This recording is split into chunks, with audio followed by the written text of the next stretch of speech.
Hai semuanya, ketemu lagi bareng Mihu di sini. Oh iya, kali ini Mihu akan membawakan alur cerita dari film Donghua yang berjudul Battle Through the Heaven. Mihu mengingatkan sekali lagi ya bahwa konten ini full spoiler. Mari siapkan cemilannya dan mari kita mulai alur ceritanya. Melanjutkan dari kisah sebelumnya. Sebelumnya setelah menyadari ada yang salah, Xiaoyan akhirnya menyebarkan kekuatan merebut tubuhnya. Sementara itu utusan Dewa Iblis Abadi terus-menerus menyiksa tahanan roh. Tidak butuh waktu lama bagi Xiaoyan untuk menemukan posisi utusan Dewa Iblis Abadi. Dan dengan cepat Xiaoyan berhasil menguasai tubuhnya. Cepat katakan semua informasi tentang situasi sekarang di dunia kuno Dewa Iblis Abadi. Dan jika ada kebohongan dari kata-katamu, maka aku bisa mencari jiwamu secara langsung dan aku akan mengetahui hasilnya tanpa bertanya. Ucap Xiaoyan berkata dengan acuh tak acuh. Jika melihat situasi saat ini, tentu saja Xiaoyan membutuhkan Xian Daozi untuk pergi ke tempat yang ditentukan orang-orang ini. Bagaimanapun Xiaoyan tidak tahu kemana mereka akan membawa semua orang kuat ini. Dan informasi ini dapat diperoleh dari jiwa Xian Daozi. Senior, apa sebenarnya yang kau ingin ketahui tentang dunia kuno Dewa Abadi dan Iblis? Namun senior harus tahu bahwa aku hanya dari klan kecil jadi tidak banyak informasi yang aku ketahui. Ucap jiwa Xian Daozi berkata dengan ketir. Kau harus menceritakan lebih banyak informasi tentang dunia kuno Dewa Abadi dan Iblis ini. Serta apa yang kau lakukan sebelumnya dan apa yang akan kau lakukan ke depannya. Ucap Xiaoyan berkata dengan dingin. Kemudian menutupi jiwa Xian Daozi dengan niat membunuh. Namun Xiaoyan juga menjaga tekanannya, sehingga jiwanya tidak terluka. Lagi pula, jika Xiaoyan menggunakan kekuatan pencarian jiwa, maka itu juga memiliki banyak kekurangan. Karena pasti ada banyak bintik-bintik ingatan yang rumit, sehingga akan sulit menemukan ingatan yang dia butuhkan. Jadi sebenarnya melakukan pencarian jiwa adalah tugas yang sangat melelahkan. Senior, sejauh yang aku tahu, sekarang ada sejumlah besar orang kuat dari dunia lain yang masuk ke dunia kuno Dewa Abadi dan Iblis, yang merupakan ancaman terbesar bagi dunia ini. Dunia Dewa kuno Abadi dan Iblis menggunakan metode ini untuk menekan invasi. Jika tidak menggunakan ini, maka dunia kuno Dewa Abadi dan Iblis akan mengalami perang antar dunia. Ucap jiwa Xian Daozi berkata dengan pahit. Mendengar kata-kata ini, Xiaoyan sedikit mengerutkan keningnya. Kenapa dunia ini justru tidak menyelesaikan masalah dari sumbernya? Ucap Xiaoyan terus bertanya. Senior, aku hanya mematuhi pengaturan pemimpin. Dan bagi siapa saja yang menyusup ke dalam formasi ilusi, maka aku harus mengirimkan mereka ke alam Dewa Iblis Abadi. Ucap jiwa Xian Daozi terus menjelaskan situasi yang dia ketahui. Mendengar itu Xiaoyan langsung menatap jiwa Xian Daozi yang berada di depannya dengan serius. Meskipun dia telah mendapatkan avatar lagi, namun avatar yang baru saja dia tangkap memiliki kualifikasi yang sangat buruk. Jadi dia tidak memenuhi syarat untuk menjadi avatar Xiaoyan. Namun jika Xiaoyan tidak melakukannya, dikhawatirkan Xiaoyan masih terjebak di dalam ilusi tersebut. Senior, semua yang kukatakan tidak ada kebohongan sama sekali. Jadi bisakah senior membiarkanku pergi? Ucap jiwa Xian Daozi menatap dengan sedih. Dia terus memohon belas kasihan kepada Xiaoyan. Pada saat ini tubuh Xian Daozi masih duduk bersila di sampingnya. Namun tiba-tiba dia langsung membuka matanya. Dia ingin mengembalikan jiwanya ke tubuhnya. Jelas Xiaoyan masih ragu untuk menghancurkan jiwa Xian Daozi. Mengingat situasi di dunia kuno Dewa Abadi dan Iblis yang dalam kekacauan, jadi sekarang lebih baik tetap menjaga jiwanya. Lagi pula jika Xiaoyan tidak tahu tentang tempat yang akan dia datangi, maka dia bisa bertanya kepada jiwa Xian Daozi secara langsung. Dengan Xiaoyan menjadikan Xian Daozi sebagai avatarnya, mungkin Xiaoyan bisa menggunakannya untuk memasuki alam Dewa Iblis Abadi. Sehingga dia bisa mencari tahu apa yang sedang terjadi pada dunia kuno Dewa Abadi dan Iblis. Mereka mampu menjebak banyak orang kuat dalam ilusi Dan seharusnya makhluk dunia kuno dewa abadi dan iblis ini juga memiliki latar belakang yang tidak sederhana. Tentu saja untuk dapat mengendalikan begitu banyak orang kuat dari dunia lain, maka orang yang mengendalikannya harus memiliki kekuatan yang besar. Xiaoyan merasa bahwa sosok itu mungkin orang yang memiliki kekuatan tertinggi di dunia kuno dewa abadi dan iblis. Jadi saat Xiaoyan memikirkan masalah ini, dia harus segera membuat keputusan di dalam hatinya. Namun sebelum itu Xiaoyan berencana kembali ke bintang Jupiter untuk mengurus beberapa keluhan yang terjadi sebelumnya. Meskipun Xiaoyan juga ragu-ragu ketika dia mendengar petunjuk tentang reruntuhan kuno dewa iblis abadi sebelumnya, dan dia juga sangat berhati-hati selama periode ini. Namun tanpa diduga Xiaoyan akhirnya jatuh ke dalam perangkap yang dirancang oleh makhluk dunia dewa kuno abadi dan iblis. Karena reruntuhan kuno dewa iblis abadi ini dapat menarik perhatiannya, maka itu juga dapat menjelaskan situasi yang terjadi di dunia ini. Dan faktanya memang banyak orang kuat dari dunia lain yang telah memasuki dunia ini. Seperti yang dia duga sebelumnya. Setiap orang kuat dari dunia lain yang datang ke dunia ini mencari reruntuhan kuno dewa abadi dan iblis. Setelah Xiaoyan terjebak dalam formasi ilusi sebelumnya, sekarang Xiaoyan meragukan keberadaan reruntuhan kuno dewa iblis abadi itu sendiri. Apakah reruntuhan tersebut benar-benar ada? Atau apakah runtuhan kuno yang disebutkan oleh ketiga leluhur sebelumnya memang ada?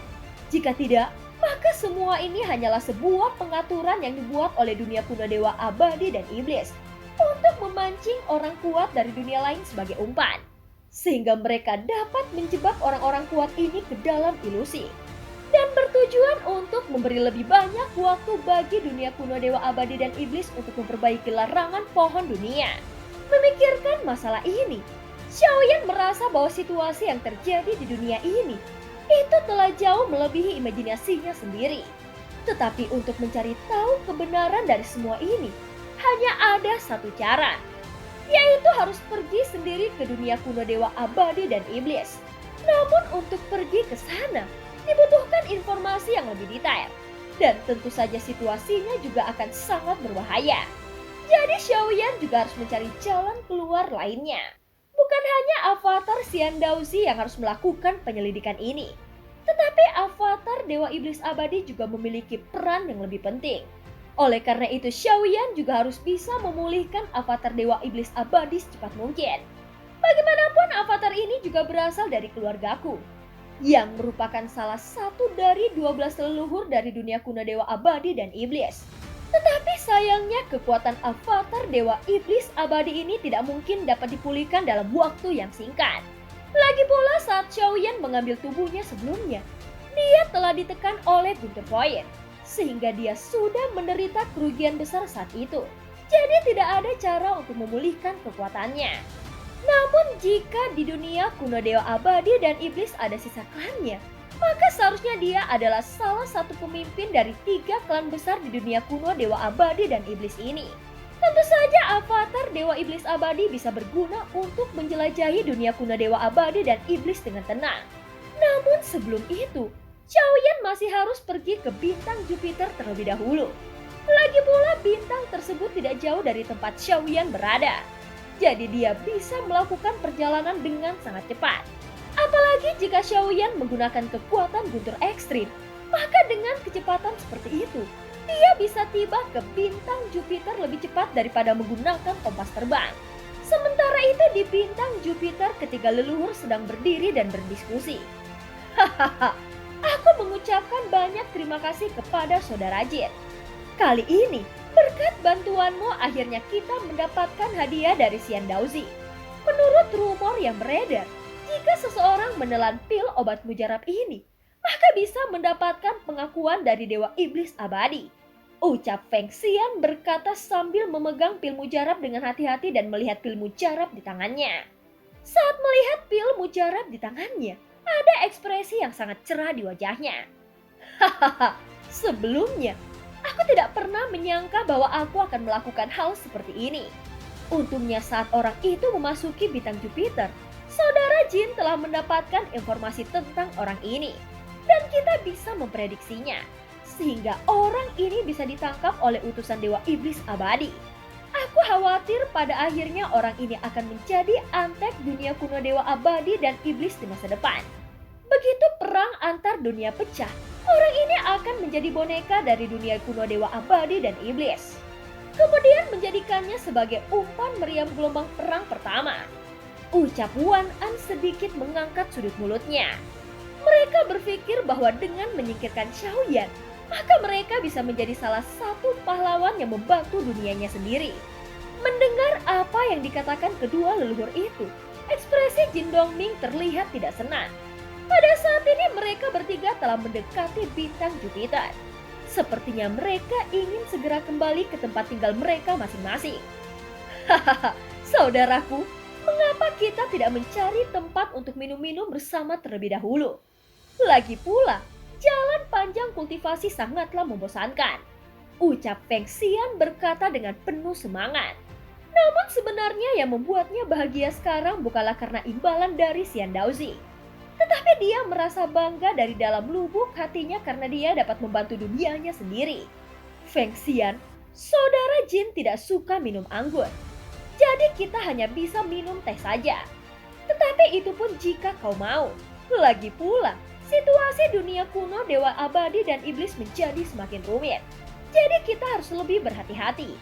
Ucap Wan An berkata sambil tersenyum. Bagaimanapun dia selalu bertindak dengan hati-hati. Aku juga akan menjadi senang dengan minum teh bersama. Jadi jangan khawatirkan tentang perasaan semua orang. Ucap Feng Xian berkata perlahan. Kemudian kedua leluhur itu segera menatap Jin Dongming. Bagaimanapun juga, Jin Dongming adalah yang paling kuat di antara mereka. Jadi mereka harus menghormatinya. Meskipun ketiga orang ini disebut saudara, namun nyatanya Jin Dongming masih menjadi pemimpinnya. Sebelumnya aku menyanjung orang ini yang benar-benar menjijikan. Jika aku memiliki kesempatan lain, maka aku akan melompat dan menamparnya 2 kali dan membiarkan orang ini tidak berpura-pura di depanku. Ucap Feng Xian berkata dengan mencibir. Jelas dia mengingat berbagai macam perlakuan Xiaoyan, sehingga dia harus bertingkah laku dengan hati-hati dan penuh hormat di depan Xiaoyan. Sepertinya orang ini tidak memikirkan situasinya secara keseluruhan. Aku tidak tahu siapa orang ini yang tiba-tiba muncul di depan rumah klanku. Kemudian saat dia membuka mulutnya, dia ingin memusnahkan seluruh klanku sehingga aku hampir tidak bisa menahan tawa. Aku juga mendengar bahwa semua orang yang ditangkap oleh alam dewa leluhur iblis abadi akan diracuni dan penawarnya juga harus diminum secara teratur. Tidak hanya itu, di tubuh mereka juga akan ditanamkan ratusan larangan dan mereka akan segera mati seketika. Mungkin jika aku disiksa seperti ini, aku juga akan segera mati. Jadi saat aku memikirkan hal ini, aku merasa situasi kita jauh lebih baik sekarang. Ucap Feng Xian berkata sambil tertawa terbahak-bahak. Pada saat ini ketiga leluhur bintang Jupiter sedang mengobrol di dalam kompas terbang. Meskipun Wan An dan Jin Dongming tidak terlalu banyak berbicara, namun ekspresi wajah mereka tidak menunjukkan ketidaksenangan. Lagi pula hal semacam ini sangat memuaskan bagi mereka. Sebelumnya mereka merasa tertekan. Jadi secara alami mereka sangat berharap bahwa kehidupan Xiaoyan jauh lebih buruk daripada kematian. Sepertinya aku terlalu banyak berpikir akhir-akhir ini. Jadi aku akan membuat pengecualian dan minum anggur bersama saudara-saudaraku kali ini. Ucap Jin Dongming berkata perlahan, yang membuat kedua leluhur tersebut tersenyum tipis. Baiklah, itu sangat bagus. Ucap Feng Xian segera berkata dengan suara yang dalam. Saudaraku, tunggu. Sepertinya dalam jarak tertentu, aku mendengar suara mendekat dan itu seperti suara guntur yang menggelegar. Ucap Wan An tiba-tiba menjelaskan hingga akhirnya suaranya menjadi semakin jelas. Bahkan Feng Xian dan Jin Dongming bisa mendengar ini. Pada saat berikutnya, ketiga leluhur bintang Jupiter segera melihat ke arah sumber suara tersebut. Hahaha, seharusnya itu bukan masalah yang besar. Bagaimanapun semua orang kuat dari dunia lain yang melewati bintang Jupiter telah dibasmi seperti tikus oleh alam dewa iblis abadi. Jadi aku tidak akan takut. Ucap Feng Xian melambaikan tangannya sambil berkata. Mendengar kata-kata itu, alis Jin Dongming perlahan berkerut. Karena pada saat ini, suara ledakan guntur terdengar semakin keras. Tetapi mengapa aku merasa suara ini terdengar begitu familiar? Tiba-tiba mata Jin Dongming langsung melebar dan pupil matanya tiba-tiba menyusut seukuran lubang jarum. Bahkan seluruh tubuh Jin Dongming juga langsung menggigil saat ini. Seolah-olah ada banyak semut yang merayapi kulit kepalanya dan menggigitnya dengan ganas. "Saudara Jin, ada apa?" ucap Feng Xian bertanya dengan bingung. Pada saat ini Wan An juga memiliki wajah pucat seperti Jin Dongming. Aku ingat, orang itu juga menggunakan kekuatan guntur di bawah telapak kakinya. Saat dia menginjak kilatan guntur, dia bisa tiba-tiba menghilang dalam sekejap mata. Meskipun banyak orang kuat yang menggunakan kekuatan guntur, namun aku dapat mengingatnya dengan jelas. Ucap Wan An menggertakkan giginya karena ketakutan. Meskipun dia menggunakan guntur untuk melarikan diri dengan cepat, tetapi mustahil bagi mereka yang telah ditangkap oleh Dewa Iblis Abadi bisa bangun dari ilusi. Bahkan jika dia bisa bangun sekalipun, tidak ada cara untuk bisa lari dari bola cahaya ajaib itu. Ucap Feng Xian berkata sambil tersenyum mencibir. Pada saat yang sama, suara ledakan guntur terus menggelegar, seolah-olah sedang ada pertempuran besar di kehampaan. Namun ledakan guntur di kejauhan terdengar semakin nyaring. Pada saat ini sebuah bayangan hitam terus berkedip. Dan saat bayangan hitam ini menginjak guntur, bayangan hitam ini semakin mendekat. Sehingga ketika leluhur bintang Jupiter dapat melihat secara samar-samar dari kejauhan, bahwa ada kilatan guntur yang bersinar menyebar di kehampaan. Dan ada bayangan sosok hitam yang muncul dari kilatan cahaya guntur yang seperti benang sutra. Sosok itu dengan cepat mendekat ke arah bintang Jupiter. Melihat pemandangan itu, senyuman di wajah Feng Xian berangsur-angsur membeku. Sial, orang ini benar-benar bisa melarikan diri dan berada di sini.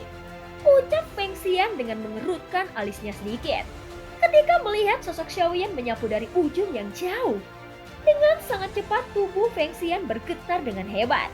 Sehingga dia tidak bisa berkata apa-apa lagi. Seluruh tubuhnya dipenuhi dengan keringat dingin dan seluruh rambutnya berdiri tegak. Serta wajahnya berubah menjadi pucat pasi. Bahkan dia menyemburkan seteguk darah karena ketakutan. Kemudian dia mulai berlari meninggalkan kedua leluhur di belakangnya. Seolah-olah dia tidak peduli dengan keduanya. Melihat pemandangan itu, Wan An dan Jin Dongming juga bergegas keluar dari kompas terbang dan melarikan diri menuju kehampaan. Jelas mereka bertiga juga sudah mengetahui kekuatan Xiaoyan. Meskipun mereka bergabung bersama melawan Xiaoyan, tetapi tidak peduli seberapa keras mereka mencoba, sepertinya mereka tidak akan bisa melawan Xiaoyan. Jadi Wan An dan Jin Dongming hanya ragu sesaat. Kemudian keduanya berlari dengan kecepatan yang sangat cepat. Sekarang mereka tidak bisa menyelamatkan klan mereka sendiri. Jika dibandingkan dengan nyawa mereka, maka garis keturunan darah klan jauh lebih penting. Oleh karena itu ketiga leluhur juga memiliki pemahaman diam-diam. Jadi mereka semua tidak melarikan diri ke arah rumah klan mereka masing-masing. Namun mereka melarikan diri ke arah kehampaan. Tepat ketika Xiaoyan melihat ketiga leluhur itu melarikan diri ke arah yang berbeda, ekspresi Xiaoyan berubah menjadi lebih dingin. Kemudian sebuah sosok dengan cepat keluar dari bayangan Xiaoyan. Sosok yang keluar memiliki tanda bintang 7 yang bersinar di antara alisnya.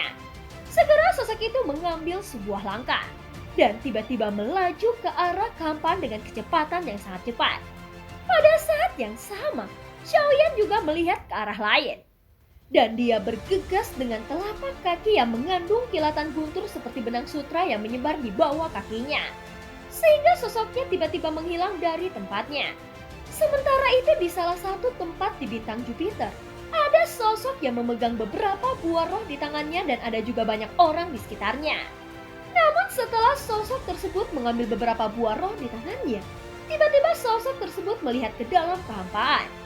Kemudian sosok tersebut bergetar dan berubah menjadi pelangi panjang menyapu ke arah kehampaan dengan sangat cepat. Kalian pikir kalian bisa melarikan diri dariku? Ucap suara dingin Xiaoyan bergema di kehampaan. Sial, orang ini memiliki niat membunuh yang sangat mengerikan. Bagaimana mungkin Xian Daozi melepaskan orang ini? Mungkinkah dia dibunuh orang ini sehingga dia bisa melarikan diri? Gumam Feng Xian. Memikirkan masalah ini, dia tidak berani mengabaikannya sama sekali. Setelah dia tertegun sejenak, di bawah tekanan niat membunuh Xiaoyan, dia bahkan menyemburkan organ dalamnya dan darah dari mulutnya. Sehingga kekuatan keabadian dalam tubuhnya tidak dapat bertahan lama. Jadi dia hanya bisa mempercepat kompas terbangnya dengan kecepatan tercepatnya. Namun tidak peduli seberapa cepat Feng Xian melarikan diri, suara gemuruh guntur masih menderu di belakangnya.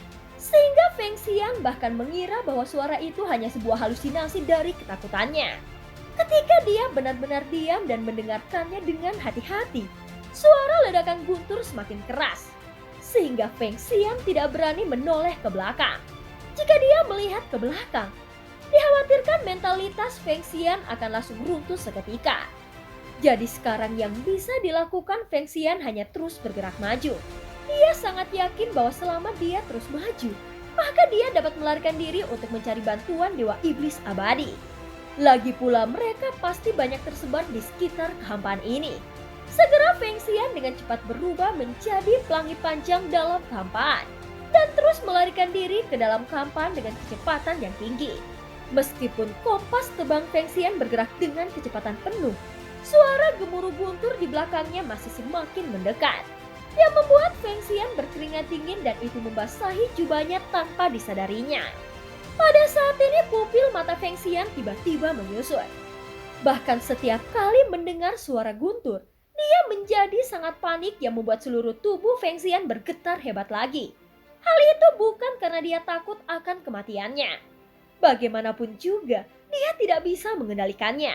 Tetapi yang membuat Feng Xian ketakutan adalah dia tidak dapat membawa Xiaoyan menjauh dari bintang Jupiter. Sebelumnya Xiaoyan telah mengatakan akan menghancurkan seluruh klannya. Jadi dia harus melarikan diri ke tempat yang jauh dalam waktu yang singkat ini. Lagi pula, Feng Xian juga tahu di dalam hatinya bahwa dia tidak mungkin dapat melarikan diri sama sekali. Meski begitu, jika dia bisa menemukan Dewa Iblis Abadi, maka dia bisa bertahan dalam menghadapi Xiaoyan. Karena pemikiran inilah dia bisa memicu keinginannya untuk bertahan hidup. Sebenarnya itu tidak dapat mengubah situasi apapun. Hingga akhirnya dia tiba-tiba mendengar sebuah suara ledakan guntur yang sangat keras di belakangnya. Lalu itu menghilang. Tetapi apa yang membuat Feng Xian terkejut adalah dia dapat merasakan dengan jelas bahwa kompas terbang yang dia duduki sedikit bergetar. Kalian benar-benar telah berkelompok melawanku dari awal. Sepertinya kau benar-benar sedang mencari kematian. Tiba-tiba sebuah suara dingin seperti dewa kematian meledak di telinga Feng Xian, sehingga tubuhnya langsung terguncang hebat. Setelah suara itu keluar, muncul sebuah tekanan yang sangat mengerikan dan langsung menghantam tubuh Feng Xian dengan gila-gilaan. Tekanan itu membuat Feng Xian yang awalnya duduk bersila di atas kompas terbang, tiba-tiba berlutut dengan kepala membentur kompas bintang. Seolah-olah dia sedang bersujud. Maafkan aku senior, sebenarnya semua ini direncanakan oleh Jin Dongming. Lagi pula dengan kekuatan junior ini, mana mungkin aku berani memiliki pemikiran untuk menjebak senior. Jika senior membiarkanku untuk bertahan hidup, aku bersedia bekerja sebagai bawahan senior. Aku bahkan bersedia menjadi tunggangan untuk senior. Ucap Feng Xian sambil meminta belas kasihan. Namun matanya terlihat memerah. Saat ini dia merasakan penindasan yang belum pernah dirasakan sebelumnya. Jelas sebelumnya Feng Xian tidak pernah merasakan kematian begitu dekat. Sepertinya dalam kata-kata yang meremehkan Xiaoyan sebelumnya telah berakibat fatal baginya. Namun semuanya telah sampai pada titik ini. Jadi tidak ada yang perlu dikatakan lagi. Pergilah ke neraka, ucap Xiaoyan dengan suara yang dalam. Mendengar kata-kata Xiaoyan, seketika jantung Feng Xian berdebar dengan sangat kencang. Bahkan wajahnya memperlihatkan keputusasaan yang tidak ada habisnya. Kau tidak perlu khawatir, karena kau tidak akan pergi sendirian. Aku akan mengirim seluruh keluargamu untuk menemanimu di neraka, ucap Xiaoyan dengan suara yang dalam. Suara gemuruh guntur telah menghilang, dan Xiaoyan telah melangkah ke arah kompas terbang Feng Xian. Dalam hal ini, Xiaoyan sebenarnya tidak berniat menyakiti siapapun di keluarga tiga leluhur ini. Oleh karena itu, Xiaoyan telah memberi kesempatan kepada 3 leluhur. Namun yang tidak pernah dia duga adalah ketiga leluhur ini telah bekerja sama untuk mendorong Xiaoyan ke dalam lubang api. Meskipun sebenarnya apa yang mereka lakukan tidaklah sepenuhnya salah. Jika hal ini dilihat dari sudut pandang situasi yang terjadi di dunia kuno Dewa Abadi dan Iblis, maka mereka juga memiliki tanggung jawab untuk menjebak Xiaoyan yang berasal dari dunia lain. Itu juga keputusan yang tepat untuk membantu dunia mereka sendiri. Bagaimanapun di dunia yang sedang kacau, tidak ada benar atau salah. Apa yang disebut benar atau salah hanyalah keputusasaan yang mereka ambil. Dan kegagalan itu adalah sebuah kesalahan. Jadi ketiga leluhur telah kalah dalam taruhan ini. Tepat ketika kata-kata Xiaoyan keluar, Feng Xian menggertakkan giginya. Kemudian seketika dia menatap dengan tajam ke arah Xiaoyan. Segera Feng Xian membuat segel dengan tangannya menggunakan beberapa tetes darah. Dalam sekejap mata, segel darah tersebut langsung menyelimuti Xiaoyan dengan gila-gilaan. Melihat pemandangan itu, Xiaoyan maju selangkah, kemudian dia mengepalkan tinjunya dan langsung menghantam segel darah Feng Xian dengan keras. Dan itu terlihat sangat mengerikan. Di bawah tinju Xiaoyan yang kuat, segel darah itu segera meledak dalam satu pukulan. Saat ini terlihat Xiaoyan akan mengambil tindakan lagi. Dan sebuah suara guntur mulai terdengar.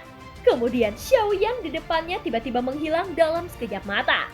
Melihat adegan itu, Feng Xian ketakutan sambil melihat ke sekelilingnya. Tepat ketika Xiaoyan muncul kembali, dia sudah berada tepat di hadapan Feng Xian. Lalu mengayunkan tinjunya dan langsung menghantam dada Feng Xian dengan keras. Di bawah tinju Xiaoyan, Feng Xian telah terbang keluar dari kompas terbang, yang membuat kompas terbang kehilangan kendalinya. Pada saat yang sama sosoknya terhuyung-huyung di kehampaan. Namun sebelum Feng Xian bisa menstabilkan sosoknya, tiba-tiba sebuah sambaran guntur menghantam dadanya secara langsung. Pada saat ini Feng Xian merasakan dingin di dadanya. Dan terlihat ada sebuah tangan berdarah menembus hingga punggungnya. Dan tangan itu menggenggam jantung emas milik Feng Xian. Senior, dalam hal ini, akulah yang bersalah kepadamu. Jadi bisakah senior mengampuni keluarga klanku? Ucap Feng Xian berkata perlahan. Kemudian dia memuntahkan seteguk besar darah. Namun dalam kata-katanya, dia masih mengucapkannya dengan penuh rasa hormat. Sehingga saat Xiaoyan mendengar apa yang dikatakan oleh Feng Xian, tiba-tiba dia mengerutkan keningnya. Sebelumnya dia tidak banyak mendengar kata-kata seperti itu. Dan dia selalu mengucapkan banyak omong kosong. Dan dia juga tidak terlalu hormat kepada Xiaoyan. Tetapi kali ini, Xiaoyan harus tetap berhati-hati. Karena hanya ketika kematian sudah menghampiri seseorang, maka kebaikan akan terlihat di matanya. Memang benar apa yang kau katakan, tetapi semuanya sudah terlambat. Ucap Xiaoyan berkata dengan acuh tak acuh. Bagaimanapun dia tidak ingin meninggalkan masalah apapun di masa depan. Terlebih lagi Xiaoyan telah datang ke dunia yang aneh ini. Jadi dia harus lebih tegas dalam bertindak. Tentu saja semua yang dilakukan Xiaoyan sekarang bukan karena dia ingin membalaskan dendam. Namun masalahnya tentu saja tidak sesederhana itu. Sebenarnya alasan mengapa Xiaoyan harus tegas dalam bertindak adalah karena dia ingin orang dari dunia kuno Dewa Abadi dan Iblis tahu bahwa dia adalah orang yang berbahaya dan kejam. Meskipun kedengarannya tidak terlalu bagus dan dia terkesan seperti iblis jahat, namun itu sebenarnya dapat membentuk garis pertahanan pertama untuknya di masa depan. Jika dia menunjukkan kebaikannya, maka dia akan dimanfaatkan oleh banyak orang. Lagi pula dunia kuno Dewa Abadi dan Iblis sangatlah rumit. Sehingga Xiaoyan harus bisa memperhitungkan segala sesuatu di dalamnya. Kau harus tahu, karena kemunafikanmu sendirilah yang menyebabkan kau kehilangan hidupmu. Ucap suara dingin Xiaoyan keluar. Kemudian dia mengerahkan kekuatan besar pada kelima jarinya, meremas jantung emas Feng Xian dengan sangat keras. Di bawah kekuatan Xiaoyan, jantung emas Feng Xian tiba-tiba langsung meledak. Aku tidak menyangka bahwa aku akan tertipu oleh pion seperti mereka. Gumam Xiaoyan mengutuk di dalam hatinya. Pada saat ini dia mengingat kejadian sebelumnya, dan itu semakin membuatnya marah pada dirinya sendiri. Jadi dia harus memperingatkan pada dirinya sendiri agar dia tidak melakukan kesalahan yang sama untuk kedua kalinya. Segera Xiaoyan menjentikan jarinya sedikit. Kemudian sebuah nyala api tiba-tiba muncul dalam kehampaan menyelimuti sosok Feng Xian dengan ganas, sehingga membuat Feng Xian berteriak kesakitan. Setelah beberapa saat, tubuh Feng Xian berubah menjadi abu dan menyebar dalam kehampaan. Tetapi jiwa Feng Xian tidak langsung dimusnahkan oleh Xiaoyan. Namun saat jiwa Feng Xian menjerit dan ingin melarikan diri, Xiaoyan langsung mengeluarkan panji penekan jiwa dan langsung memasukkan jiwa Feng Xian ke dalamnya. Setelah Xiaoyan memenjarakan jiwa Feng Xian, dia melambaikan tangannya, kemudian beberapa cincin muncul di tangannya. Jelas semua cincin penyimpanan ini adalah milik Feng Xian. Segera kekuatan jiwa Xiaoyan memasuki ruang cincin tersebut untuk mencari tahu ada apa di dalamnya. Sepertinya sumber daya berharga yang ada di dalam cincin penyimpanan ini telah lama digunakan oleh Feng Xian. Dan sebagian besar barang lainnya hanyalah sampah yang tidak berguna. Namun Xiaoyan tidak berhenti dan terus mencari dengan lebih berhati-hati. Setelah mencari untuk beberapa saat, tiba-tiba Xiaoyan menemukan sebuah pil obat mujarab. Segera Xiaoyan memperhatikan pil obat mujarab tersebut. Kemudian pil obat terlihat agak aneh, seolah-olah itu bukan pil obat. Dan sebaliknya pil obat ini sepertinya mengandung semacam kekuatan yang misterius. Setelah Xiaoyan melihat pil obat mujarab ini, tanpa berpikir panjang dia langsung mengangkat tangannya dan melemparkan pil obat mujarab tersebut ke dalam mulutnya. Meskipun pil obat mujarab ini berputar dan meleleh di tubuhnya, tetapi Xiaoyan tidak bisa merasakan efeknya. Faktanya pil ini telah meleleh dan menghilang ke dalam tubuhnya begitu saja, yang membuat Xiaoyan sedikit mengerinya. Segera dia duduk bersila untuk mencari efek pil ini, namun dia tetap tidak menemukan sesuatu yang aneh di dalam tubuhnya, sehingga dia tidak dapat menyimpulkan pil obat mujarab tersebut. Namun dalam hal ini, perilaku Xiaoyan juga sedikit aneh, karena dia berani menguji pil obat mujarab yang dia tidak kenal pada tubuhnya sendiri. Alasan mengapa Xiaoyan berani melakukannya adalah karena di dalam tubuhnya ada jantung api abadi, sehingga dia berani menelannya secara langsung.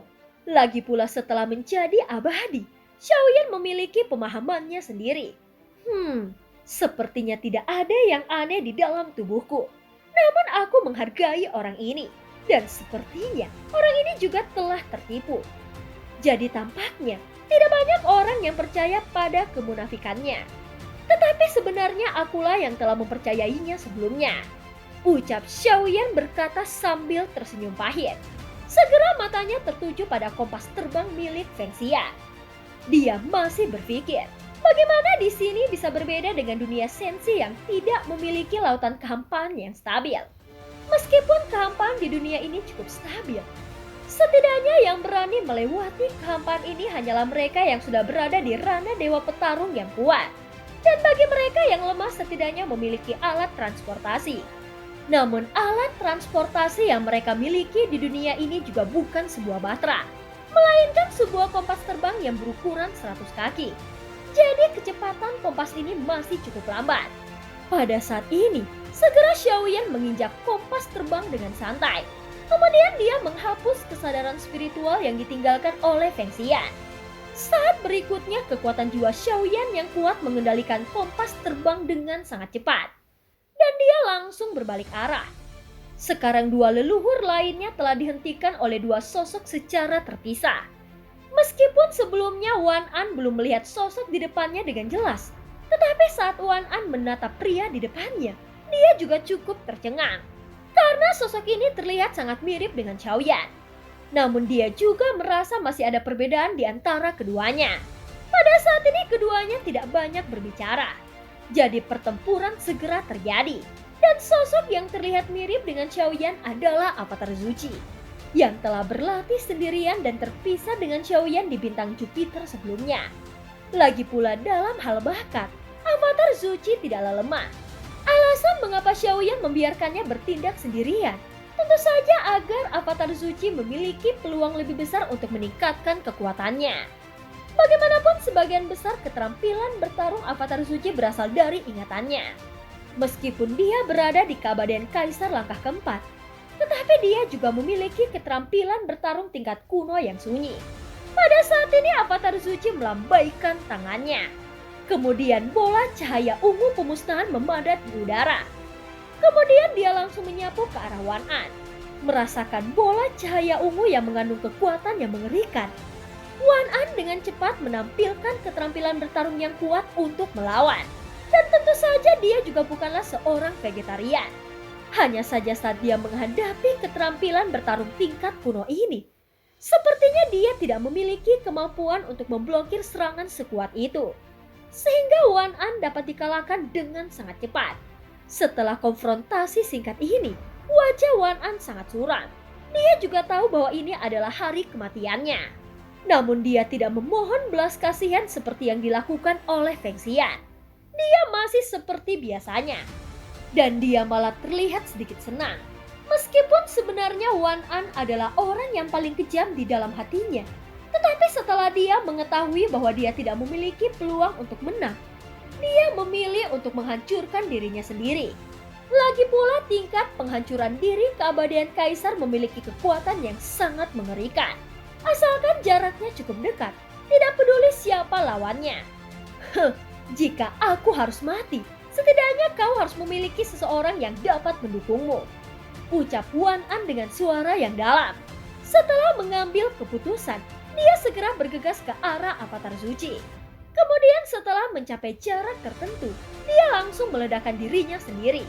Pada saat ini terdengar suara ledakan bergema di kehampaan. Kemudian terlihat energi yang ganas langsung menyebar dengan liar. Jelas penghancuran diri dari orang kuat yang abadi itu bisa dikatakan sebagai sebuah bintang meledak. Jelas penghancuran diri dari orang kuat yang abadi itu bisa dikatakan seperti sebuah bintang yang meledak, yang memiliki kekuatan penghancur yang tidak terbayangkan. Saat ini Avatar Zuchi mencoba yang terbaik untuk mundur.